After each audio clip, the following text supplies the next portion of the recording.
Allahu Akbar.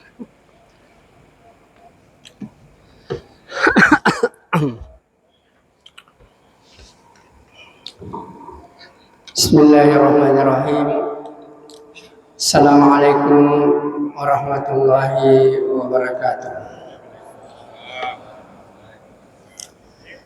Alhamdulillah al-wahidil qahhar rabbis samawati wal ard al-azizil ghaffar. Asyhadu an la ilaha illallah huwal awwalu alladzi la syai'a qablahu wa huwal akhiru alladzi la ghayata ba'dahu wa shadiqun fil wa'di adilun fil hukmi wa huwa rabita baina qulubina bi da'watil islam. Wa asyhadu anna sayyidina wa nabiyyana Muhammadan abduhu wa rasuluh alladzi ballagha risalah wa addal amanah wa nasahal ummah wa jahada fillahi haqqa jihadi. Allahumma shalli ala hadzal nabiyil karim wa ala alihi wa sahbihi wa ba'd. Hadirin jamaah tarawih rahimakumullah. Alhamdulillah, marilah kita senantiasa bersyukur kehadirat Allah Subhanahu wa taala. Allah yang menjadikan kita manusia ini sebagai makhluk yang termulia. Tidak ada lagi makhluk yang lebih mulia dibanding dengan manusia. Allah Subhanahu wa taala menjelaskan, laqad khalaqnal insana fi ahsani taqwim. Aku menciptakan manusia ini dengan sebaik-baik bentuk. Tidak ada lagi bentuk yang lebih hebat dibanding dengan manusia. Saya yakin Allah menciptakan kita seperti ini pasti ada keinginan Allah yang luar biasa. Ada hikmah di balik penciptaan kita ini. Beberapa hari yang lalu, adik-adik mahasiswa itu ada berbincang, berdiskusi tentang membicarakan itu tentang kehebatan Allah, keagungan Allah menciptakan alam semesta ini. Sehingga dikatakan tidak satu pun ciptaan Allah yang Allah ciptakan di baliknya tidak ada hikmah. Pasti ada perhitungan yang demikian hebat.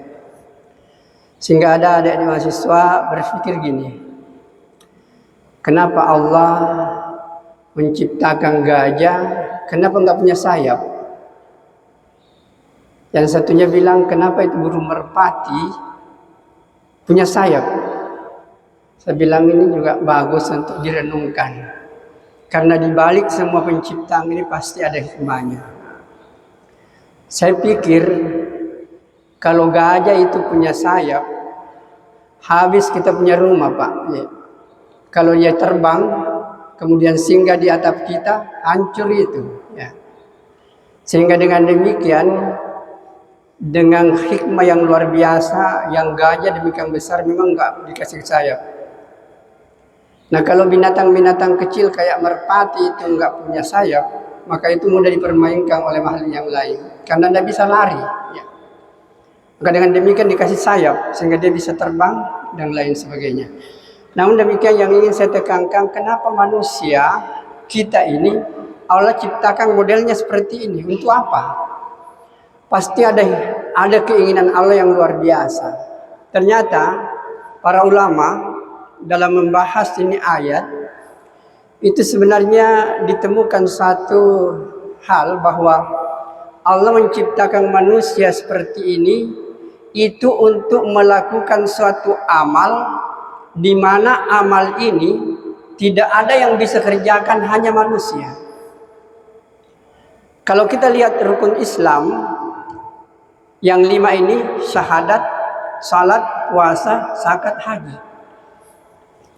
Kalau diperhatikan, apalagi dengan ibadah-ibadah yang lain, di antara 5 rukun Islam ini, maka ada satu amal, satu perbuatan dari rukun ini yang tidak ada yang bisa kerjakan kecuali manusia. Inilah yang disebut dengan ibadah salat. Salat ini adalah ibadah inti. Karena ini salat tidak ada makhluk yang bisa melakukan kecuali manusia. Tidak pernah kita lihat ada binatang bisa sholat. Tidak pernah kita saksikan ada burung-burung bisa sholat. Ada pohon, ada gunung, ada bumi. Tidak ada yang bisa lakukan sholat. Yang bisa mengerjakan ini sholat hanyalah manusia. Inilah rahasianya kenapa Allah Subhanahu wa Ta'ala menciptakan manusia dengan model seperti ini. Karena tidak ada yang bisa melakukan ini kecuali manusia berdiri, ruku, i'tidal, sujud. Maka inilah sebenarnya ibadah inti. Sehingga ada pakar yang mengatakan bahwa Allah menciptakan manusia untuk beribadah. Ibadah yang paling tinggi nilainya adalah salat. Maka kalau manusia tidak salat, maka manusia menyalahi tujuan penciptaannya. Sehingga dapat dikatakan bahwa memang manusia diciptakan untuk salat. Dan itu diperluas lagi dengan pemikiran bahwa ketika Rasulullah Sallallahu Alaihi Wasallam Isra Mi'raj, itu kan Allah memberikan kepada Rasulullah itu 50 salat. Ketika Rasulullah pulang, ketemu dengan Nabi Musa. Nabi Musa tanya, Muhammad, apa oleh-oleh dari Allah? Maka Rasulullah jawab, wahai Musa, aku diberikan salat 50 kali sehari semalam.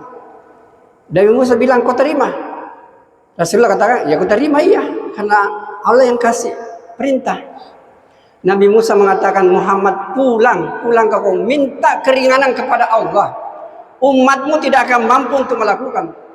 Sedangkan umatku saja yang badannya kekar, kuat, nggak mampu lakukan itu. Umat Nabi Musa, kalau dia sujud, begitu hebatnya, itu batu yang ditempati sujud bisa cekung itu. Dan kalau umat Nabi Musa bersikir, maka keluar cahaya dari mulutnya dan bisa tembus ke arasnya Allah Subhanahu wa Ta'ala. Tapi Nabi Musa katakan, Muhammad, kau pulang kepada Allah, minta keringanan, nggak mampu umat melakukan itu. Akhirnya kita tahu bolak-balik sampai menjadi 5. Saya tidak bisa membayangkan bapak-bapak, adik-adik mahasiswa yang saya muliakan, seandainya sholat itu jadi Pak yang 50 kali, kira-kira apa yang bisa kita kerja? Karena 50 bagi 24 berarti dalam 1 jam 2 kali. Berarti setiap 30 menit kita sholat lagi. Dan itu kita tidak tidur. Dan dikurangi waktu tidur, itu berarti setiap 20 menit kita sholat lagi. Di sini dapat diambil satu kesimpulan sebenarnya, bahwa sebenarnya Allah memang menciptakan kita untuk melaksanakan ini sholat ibadah inti. Semua ibadah-ibadah lain itu hanyalah pelengkap daripada ibadah sholat ini. Hadirin jamaah tarawih rahimakumullah. Bahkan kalau kita perhatikan hadis-hadis Rasulullah Sallallahu Alaihi Wasallam tentang persoalan sholat ini, ada satu hadis yang sangat metafor, itu menggambarkan betapa tingginya nilainya yang disebut dengan sholat. Nah, Rasulullah Sallallahu Alaihi Wasallam menjelaskan begini, bahwa perumpamaan sholat itu seperti kepala di anggota tubuh kita. Saya ulangi, perumpamaan sholat itu seperti kepala di anggota tubuh kita. Mari kita perhatikan, kalau ada orang tidak punya kangang, saya yakin biasa gitu. Ada orang tidak punya kaki, sering kita lihat. Tapi pernahkah kita lihat ada orang jalan-jalan tidak punya kepala? Saya yakin tidak ada. Ya, taruhlah tengah malam ada orang ketuk-ketuk pintu. Assalamualaikum. Tidak ada kakinya, biasanya. Malam kedua ada yang datang ketuk-ketuk pintu. Tidak ada tangannya, tidak heran. Coba kalau ada yang ketuk-ketuk pintu jam 2 tengah malam, gelap lagi, tidak ada kepalanya. Saya yakin kita tidak akan tahan hal yang seperti ini. Jadi ini menggambarkan bahwa salat itu adalah komponen yang paling inti dari seluruh ajaran agama. Sehingga ada ulama yang menjelaskan bahwa sebenarnya itu bekerja, mengajar di kampus, bertani, berkebun, itu hanyalah mengisi waktu untuk menunggu datangnya sholat kembali. Jadi semua kegiatan-kegiatan kita ini sebenarnya itu adalah interval waktu untuk diisi untuk menunggu datangnya sholat kembali. Maka hadirin yang mulia, jadi kalau kita mencermati tadi itu hadis, sehingga kita bisa mengambil kesimpulan bahwa salat ini adalah segala-galanya. Kita bisa bayangkan kalau kepala ini tidak ada, anggota tubuh ini nggak ada artinya. Jadi sangat metafor, Rasulullah menggambarkan kalau salat ini tidak ada, maka semua ibadah-ibadah yang kita kerjakan itu tidak terlalu bernilai di sisi Allah. Bahkan ada yang mengatakan tidak diterima di sisi Allah Subhanahu wa taala. Hadirin yang dimuliakan oleh Allah Subhanahu wa taala, ini perlu menjadi perhatian utama bagi kita. Bahkan seluruh penjelasan-penjelasan tentang salat itu luar biasa. Mari kita lihat hadis yang lain. Rasulullah sallallahu alaihi wasallam menjelaskan bahwa salat itu adalah tiangnya agama. Siapa yang mendirikan salat berarti orang itu mendirikan agama. Dan siapa yang meninggalkan salat, orang itu menghancurkan agama. Bayangkan indahnya Nabi memberikan contoh kepada kita bahwa tiang itu tiangnya agama. Artinya kalau bicara tentang tiang itu pasti ada bangunan. Jadi kalau satu bangunan tidak ada tiangnya, saya yakin tidak kokoh itu bangunan.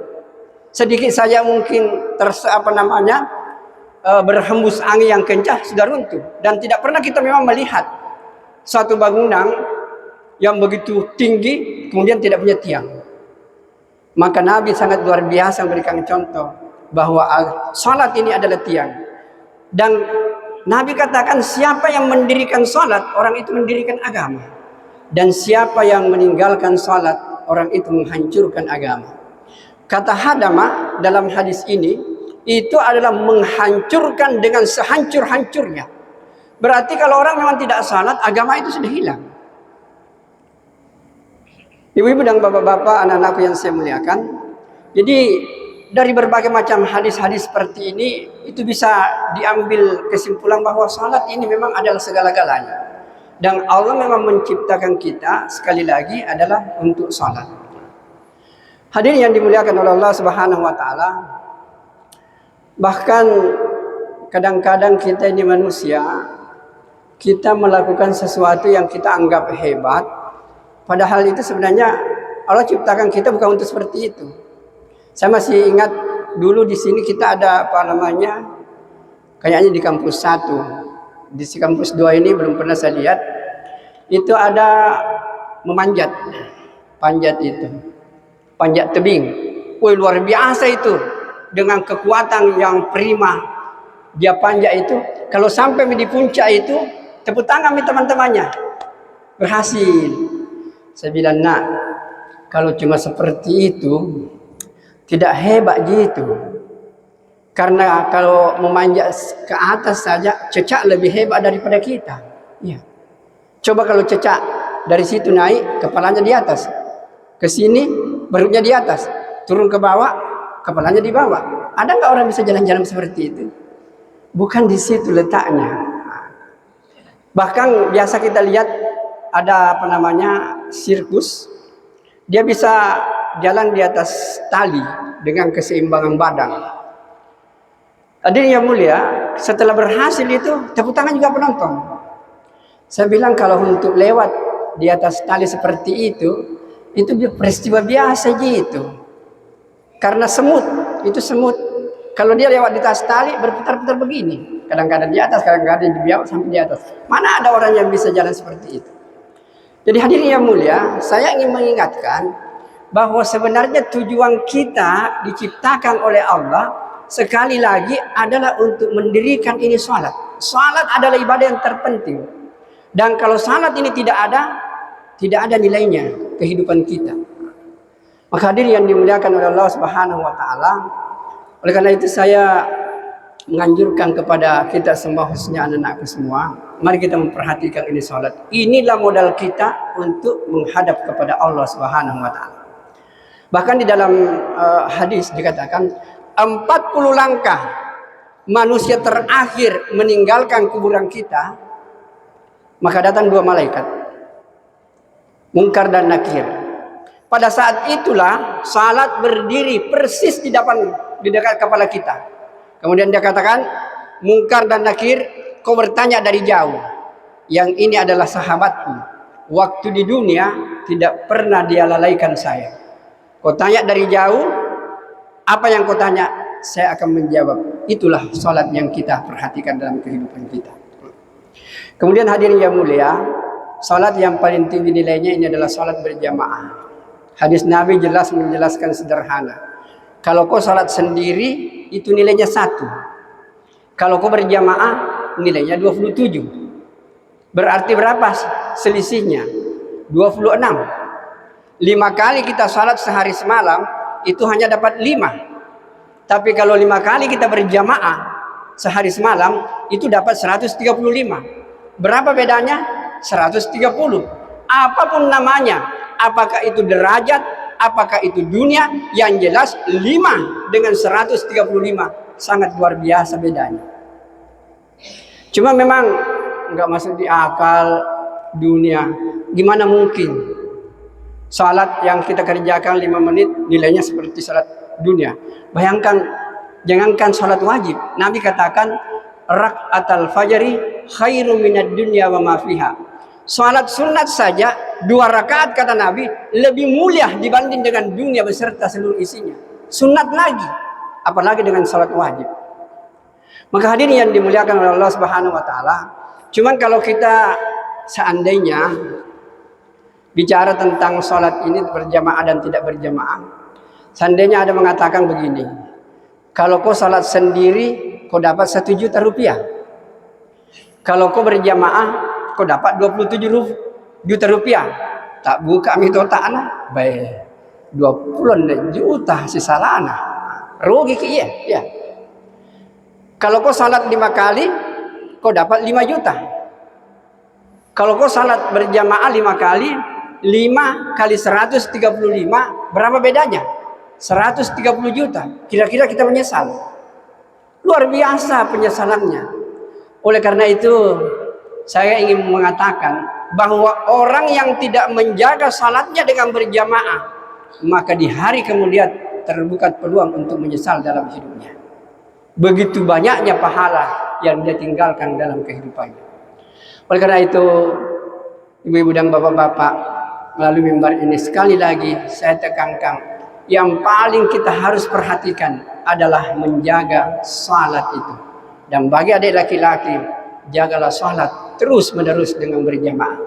Bahkan sebagai penutup, saya ingin menyampaikan sebuah hadis Nabi yang mengatakan bahwa kalau kita mampu salat 40 hari berturut-turut, maka insya Allah kita akan melenggang mulus masuk ke surganya Allah Subhanahu wa taala. Rasulullah sallallahu alaihi wasallam bersabda, "Man shalla lillahi ta'ala arba'ina yawman yudrikuhu takbiratal ura lahu bara'atani bara'atun minan nar wa bara'atun minan nifaq." Rasulullah menjelaskan bahwa siapa orang yang salat 40 hari berturut-turut tidak ketinggalan takbir bersama imam. Artinya kalau imam mengatakan Allahu Akbar, dia pun langsung juga mengatakan Allahu Akbar di belakang imam 40 hari. Jadi kalau 40 kali 5 berarti 200 salat. Kalau dia mampu salat 40 hari tidak masbuk, dia takbir bersama imam, Nabi katakan 2 kebebasan. Bebas dari api neraka dan bebas dari sifat munafik. Artinya orang ini di akhirat tidak akan diperiksa dan langsung masuk ke surganya Allah Subhanahu wa taala.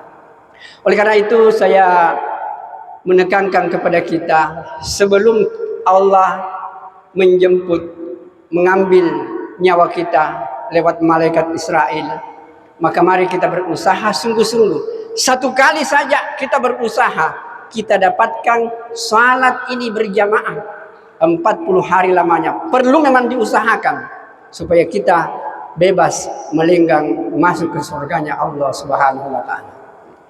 Hadirin yang mulia, sebagai pamungkas ini ada sesuatu yang ingin saya sampaikan karena ini banyak orang yang melalai. Mungkin adik-adik mahasiswa tidak banyak yang tahu bahwa kita ini bisa berpahala 24 jam. Agama ini dua, isi pokoknya. Perintah kerjakan, larangan tinggalkan. Perintah, apapun namanya, kalau kita tidak berniat, itu tidak sah. Misalnya, kita disuruh salat, maka pasti ada niat untuk salat. Kita pun puasa, harus niat untuk puasa. Kalau kita tidak berniat, maka itu tidak sah. Dan tidak ada pahalanya.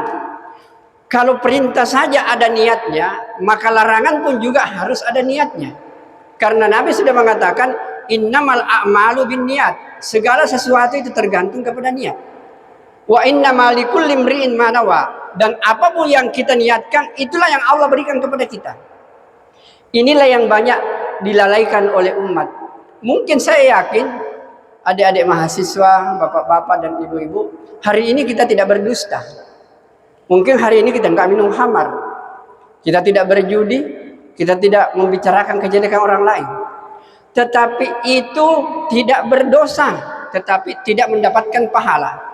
Kenapa kita membiarkan hal ini tidak mendapatkan pahala? Padahal ada caranya kita bisa berpahala 24 jam. Sederhana saja. Kalau pagi setelah kita baca doa bangun pagi, kita berdoa, Alhamdulillahillazi ahyana ba'da ma amatana wa ilaihin nusyur. Langsung tarik niat dalam hati, ya Allah, hari ini saya akan meninggalkan seluruh yang Engkau larang. Jadi ketika hari itu kita tidak berdusta, kita berpahala 24 jam. Hari itu kita tidak minum khamar, kita berpahala 24 jam. Hari itu kita tidak berjudi, maka kita berpahala 24 jam. Tetapi harus dilakukan dengan niat. Maka inilah pentingnya niat. Melaksanakan perintah harus dengan niat. Meninggalkan pun larangan harus dengan niat. Sehingga kalau kita berniat untuk meninggalkan larangan, maka itu adalah berpahala. Tapi kalau kita tidak berniat, sebenarnya kita tidak berdosa, tapi tidak mendapatkan pahala apa-apa. Mudah-mudahan penjelasan sederhana ini bisa bermanfaat kepada diri saya dan juga kepada jemaah sekalian. Yang jelas, apa yang saya sampaikan, kalau itu benar, itu pasti datangnya dari Allah. Toh kalau itu salah, itu bersumber dari kebodohan dan keterbatasan yang saya miliki. Yang jelas, hadirin yang mulia, kalau kita mau enak dalam hidup ini, sederhana saja. Perbaiki hubungan dengan Allah, harmoniskan hubungan dengan sesama manusia. Kepada Allah kita baik dan kepada sesama manusia kita harmonis. Saya yakin itulah surga sebelum kita masuk ke surga yang sesungguhnya. Baik, kita tutup dengan doa kepada majlis. Subhanakallahumma wa bihamdika asyhadu an la ilaha illa anta astaghfiruka wa atubu ilaik. Subhana rabbika rabbil izzati amma yasifun. Wassalamun alal mursalin. Alhamdulillahi rabbil alamin. Wassalamualaikum warahmatullahi wabarakatuh.